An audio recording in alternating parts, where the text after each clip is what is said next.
America is a beacon to the world. Still. Whereas my friend Madeleine Albright said, the indispensable nation.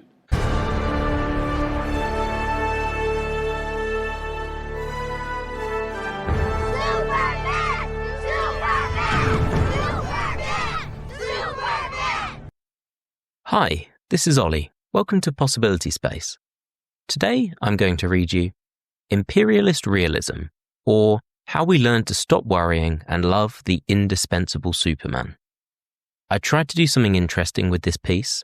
I've combined a book review of Daniel Bessner's upcoming Imperialist Realism, Politics and Culture at the End of the American Century with a movie review of James Gunn's latest Superman movie. Here we go. William Appleman Williams, one of America's most prominent 20th century historians, argued that a core aspect of American exceptionalism was the persistent denial of the United States' imperial nature.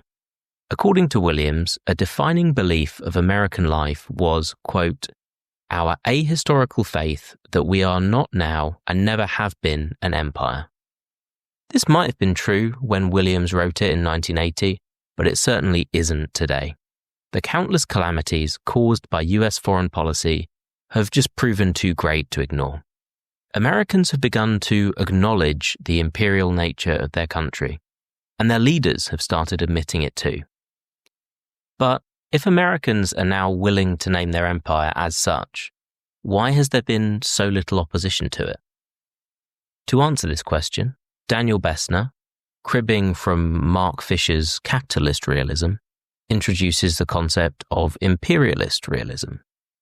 The notion that imperialism is the only viable system and that it's impossible even to imagine a coherent alternative to it. Here's Bessner. Imperialist realism is a structure of feeling that provides a sense of what is possible and what is not when it comes to the present and future of US empire. To explicate how imperialist realism functions, Bessner interrogates American cultural objects like Call of Duty Black Ops Cold War, a 2020 video game. The game stars grizzled reactionaries with tenuous government allegiances who, nonetheless, do whatever is necessary to protect the American way of life. Here's Bessner. Black Ops Cold War can't justify American actions abroad, but it also can't imagine a post-imperial world. The game reflects the views of its players. Many Americans do feel that their country can no longer positively influence the world, and they believe that real change is impossible due to deeply entrenched interests. Simultaneously, they believe that the US is the greatest nation in human history, that it's indispensable, and therefore it must intervene all over the world, consequences be damned. Black Ops expresses a particularly hyper-masculine strain of imperialist realism, one that leans towards nihilism and towards the Republican Party.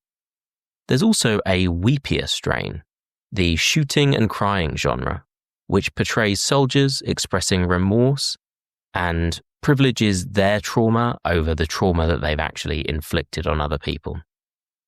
The genre's guilt-ridden affect emerges from the tension between cynicism, we're incapable of creating positive change, and interventionism.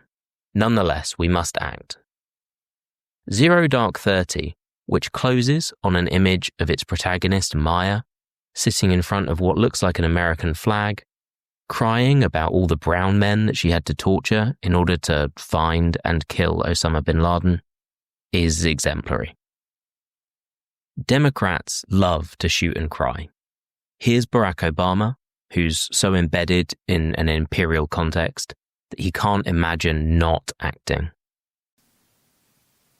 Nevertheless, it is a hard fact that U.S. strikes have resulted in civilian casualties, a risk that exists in every war.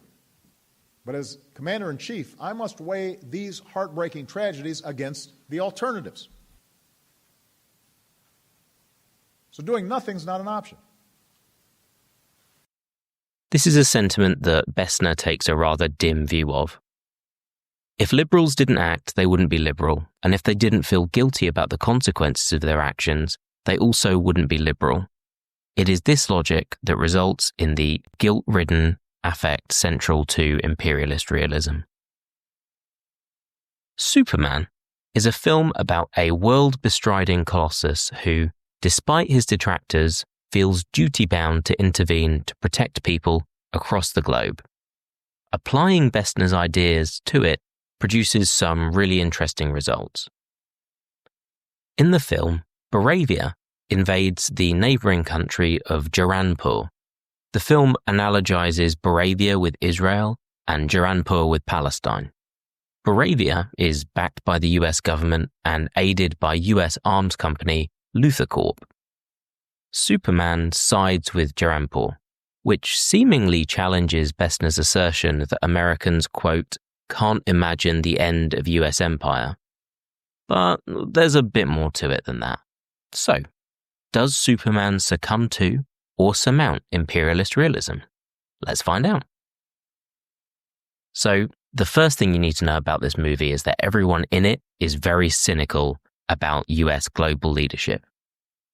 The film has a bright, optimistic, nostalgic presentation, but do not let that fool you. It is very cynical about America. The clearest example of this is its Israel-Palestine analogy, an injustice that the film goes out of its way to underscore US complicity in.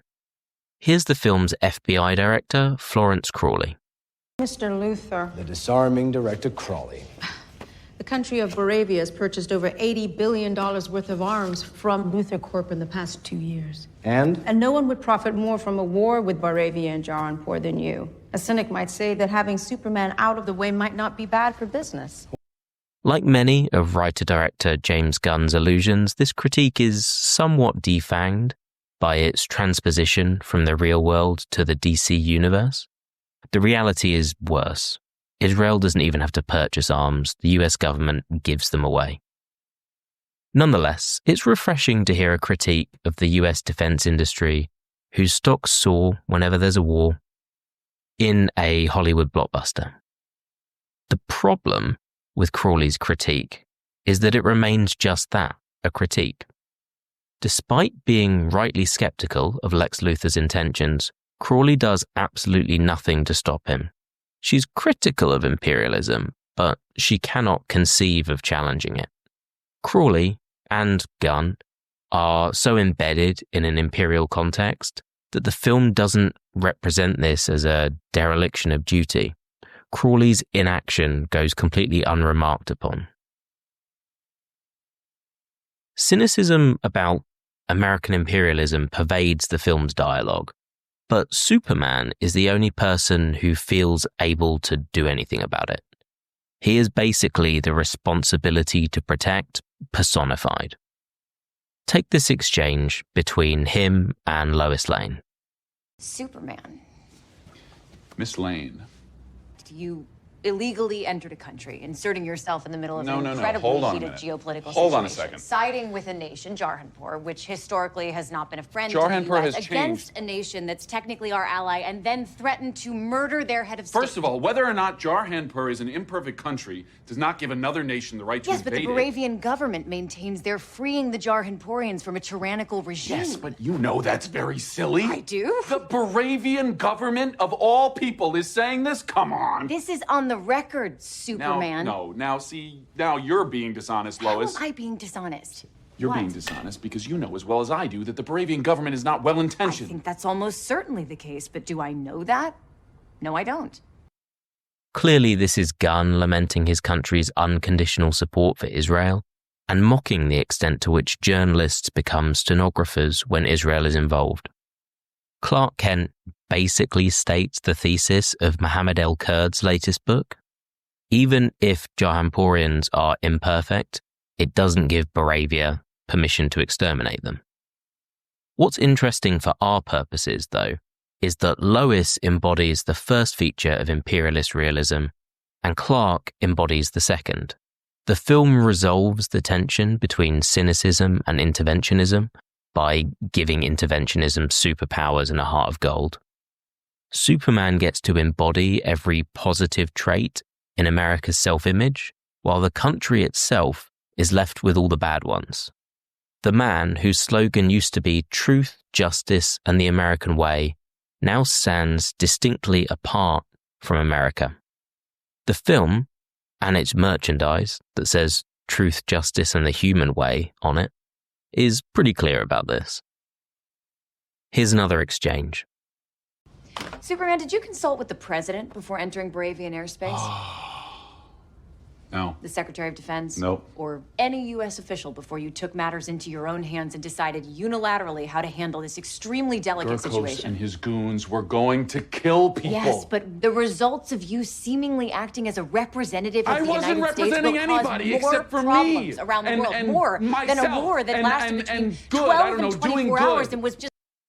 You might think that distancing himself from America would alienate this Superman from domestic audiences. But the film's been a box office success, so that doesn't bear out. Clark's answer in the above exchange isn't a political one, but an answer against American politics. Americans, like Superman, have become alienated from their empire. Recognizing this, their political candidates now hilariously insist, however implausibly, that they too are outsiders.